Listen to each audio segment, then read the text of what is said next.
This morning we want to start with a gentleman who's been with us before. Fortunately for us and for the nation, he has worked in government. He understands what's involved in a lot of the legislation, a lot of the things we need to get things changed. As such, he is the CEO of an organization, an advocacy organization that's there to put forward change. He is Rishi Maharaj, the CEO of Disclosure Today. Good morning to you, Rishi. How are you this Sunday morning? I'm fine this morning, Bishop. Thank you, and thank you very much for inviting me today again. It is always elucidating when we have you here, and I am thankful that you make the time this Sunday morning. We want to talk about banks. We want to talk about fees from banks. Bank fees is something that everyone's complaining about. Folks in Jamaica are screaming. Folks in other Caribbean nations are saying we're taking our money out. And people here are seeing advisories coming every left, right, and center speaking of increased fees. That's when they are lucky.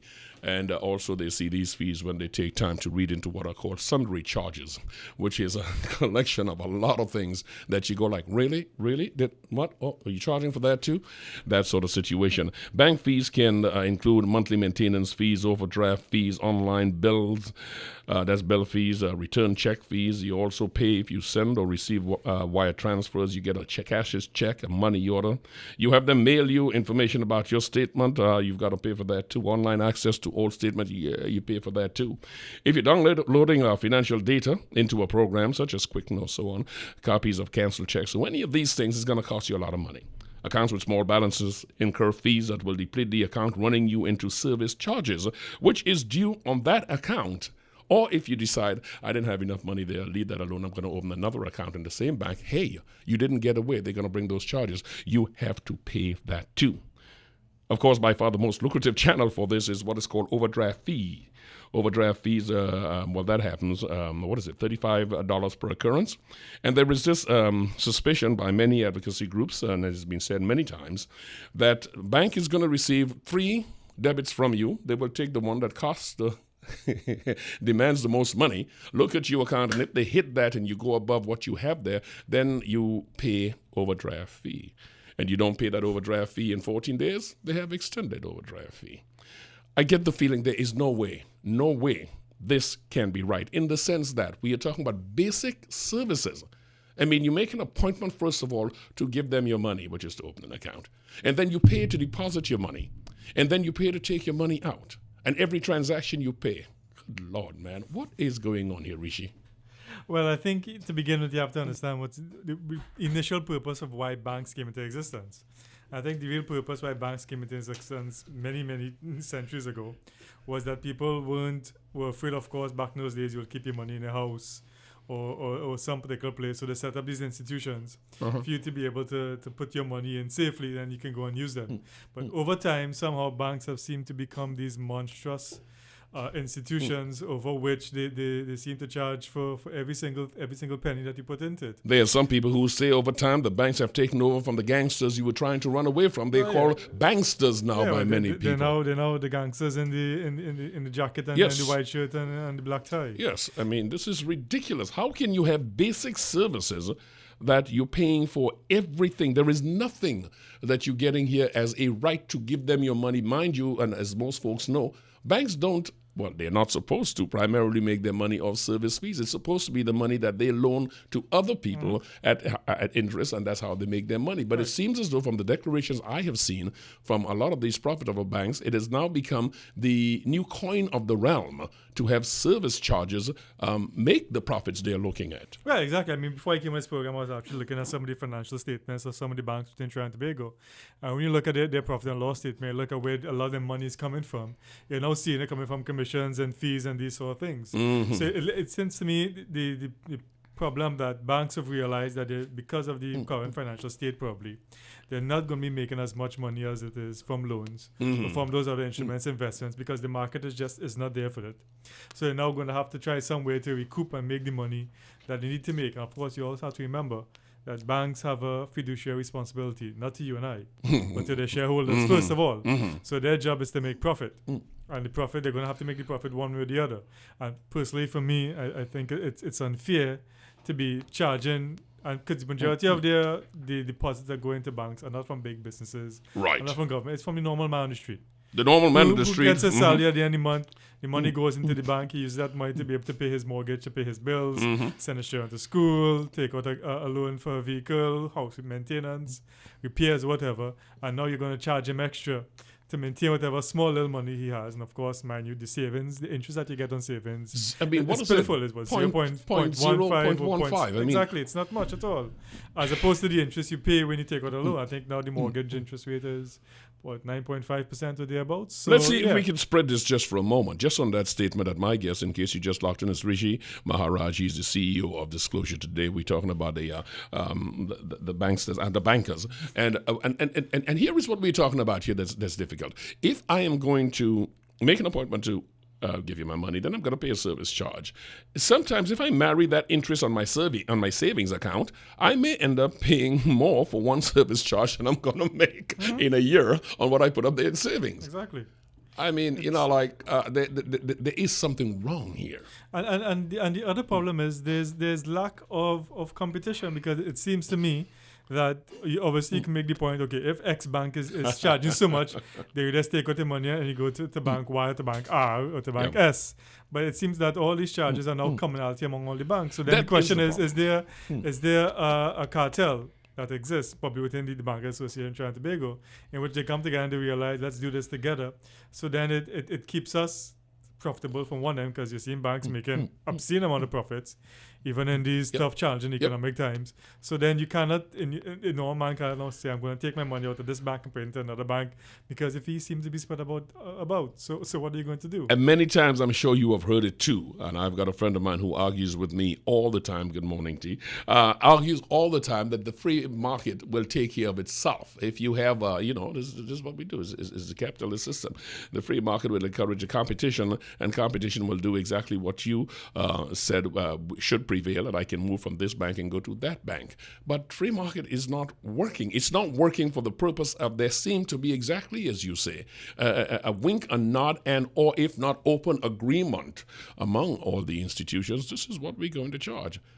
Unfortunately, I mean, I was looking at a Pew Research Institute in the United States, and they're not far away either. So it is just a case of we've got a population here hostage, and we're going to hold them. You made the point ago that you put your money into banks for the purpose of paying your bills. Well, if you happen to have a low threshold, a low amount of money in your account, you can be paying some service fees that will just wipe that out in short order. Exactly. I mean, if they keep taking $15, what is it now? You got money inside of there.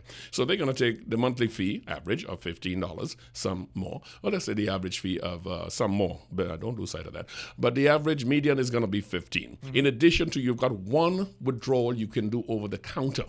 Every time for free. Every time you go in there, you're going to be charged. Every time you use your ATM card, you're going to be charged. If you use links, it's going to be $4. If you, yes, and it piles up. Now you realize that bank make close to excess of $200 to $300 million in profit after tax after every other year.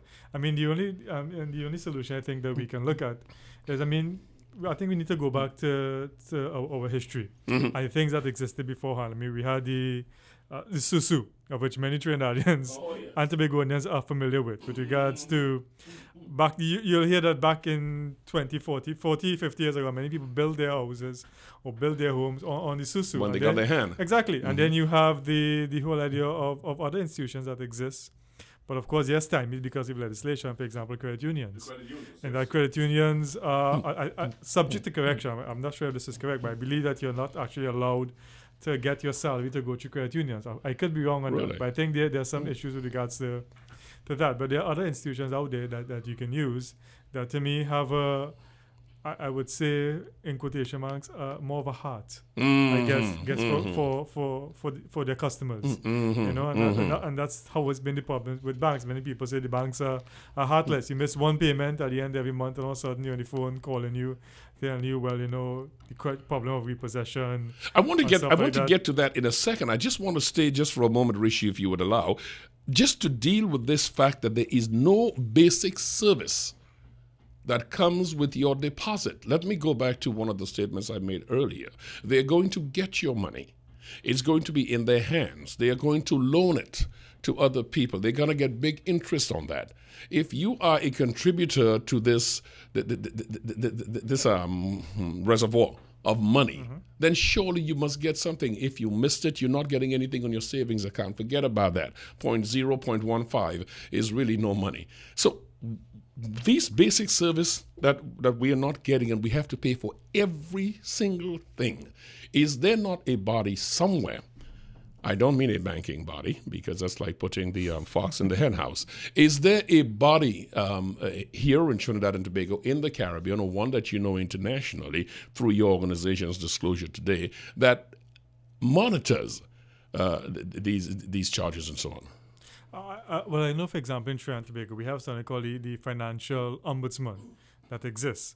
And the Financial Ombudsman is supposed to be akin to the Ombudsman we have in the public service. But of course, when you hear Ombudsman, the quote-unquote comes off in your mind, well, exactly what can they do? Yeah. Exactly. So the Financial Ombudsman is there, that was set up as a way to assist citizenry in problems they may have with financial institutions. And this not only covers banking institutions, but also insurance institutions, credit unions. So there's the Financial Ombudsman. But other than that, in my mind, I can't think of any institution out there that really looks at or governs the whole idea of how the banking system operates.